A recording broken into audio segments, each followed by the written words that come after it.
Hello YouTube, and welcome back to another episode of The Zone TV Movie Entertainment with me, your host Jonathan, once again bringing you my thoughts and review for the brand new Warner Brothers HBO Max film, Mortal Kombat. That's right, Mortal Kombat is now back on the big screen. It's been a long time since Annihilation debuted, and that was back in the 90s. Personally, love that film. But now, excuse me, but now we have a new Mortal Kombat film, and this is basically a new, reboot, kind of like in the vein of maybe the new video games. So let's face the facts, Mortal Kombat is one of the greatest video games ever made. Without that game, there is no any other great fighting games without that. So, we have a new Mortal Kombat, so let's talk about it. And no spoilers, so don't worry. So the story basically picks up where you have this guy named Cole, great little cage fighter. He's just trying to make some money, because he's taking care of his daughter and his wife and typical stuff. He's a cage fighter. He's pretty good, but he lacks in certain areas. He ends up discovering that he's been chosen to participate in this upcoming martial arts tournament called Mortal Kombat. And then we end up seeing Sub-Zero show up, going after him and trying to get rid of him. We don't know why. When you first see him, you don't know why he's trying to kill him. And then he ends up meeting Jax and Sonya Blades, who also kind of have been chosen to be a part of this tournament as well. And then when Cole finds out that he's actually been chosen, he basically goes on this journey to find more answers and to get ready for the tournament.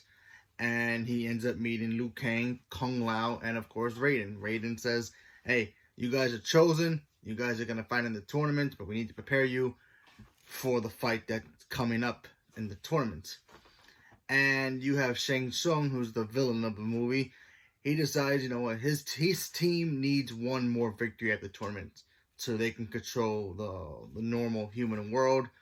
And they decide they don't want to play by the rules this time. They just want to go out there and destroy all the champions and claim victory before the tournament even begins. Even though it's forbidden for them to do that, they decided to break the rules anyway and try to go after the main champions. And then the whole fights begin. And, that's basically the gist. You have one side, you have Sub-Zero, which is the bad side. You have Sub-Zero, Shang Tsung, and Cabal. You have a whole bunch of other characters going after, so like I said, Sonya Blades, Cole, Kano, and Jax, and Kung Lao as well. They all start fighting. And you know what? For the most part, I thought this movie was a lot of fun. I enjoyed it very much. Listen, this movie's not Shakespeare. I'm just telling you that right now. It's not Shakespeare. But you know what? For a Mortal Kombat film to be just entertaining, it did its job. Okay? Because Mortal Kombat is basically a video game with fighting and, ripping each other's guts out and spines and all that stuff. And that's what we got in this movie, okay? Was a little bit hyped? Yes, of course it was. Only because they kind of promised us a lot of Scorpion. And Scorpion's like Scorpion and Sub-Zero are the main mascots. They do have a rivalry in this movie, but you really don't see Scorpion too much in this movie. He's in it, but you don't really see him a lot of him. And, it's kind of disappointing if you think about it. But then again, if you watch the film, you understand why he's not in the film as much. But when you do see him fighting Sub-Zero, it delivers. I'm like, yep, that's how it's supposed to be. I had a lot of fun with this film. And I'm a big fan of the Mortal Kombat game. Love the games. Not very good at it, but still, I enjoy it. Johnny Cage is my favorite character. Obviously, he's not in the movie, so don't worry about it. But there is enough Easter eggs in here that suggest that certain other characters who are not in this movie, who have been through all the video games, could make a surprise cameo in future movies if we get that far.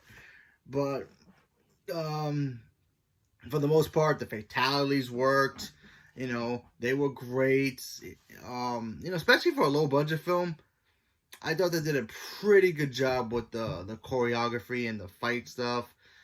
Nothing too fancy, but still for what this film was made, the budget it was made for, it did a really good job, and I appreciated that. So I had a lot of fun with it. Leave me a comment below. Let me know what you guys thought about Mortal Kombat. Did you guys like the movie? Did you guys like the original movies? Personally, the original movies are still awesome. Annihilation was always going to be my favorite. I like this one a little bit more than the first one, because this is basically kind of like a prequel to Mortal Kombat, because there's no tournament in this one. So a little disappointing. There's no tournament, but still, they still deliver on the action and all that, but I still enjoyed it. So, leave me a comment below. Let me know what you guys thought about it. Stay tuned for more. And let me know what you guys, who's your favorite character in any of the games. Any from any character. It doesn't really matter from which game.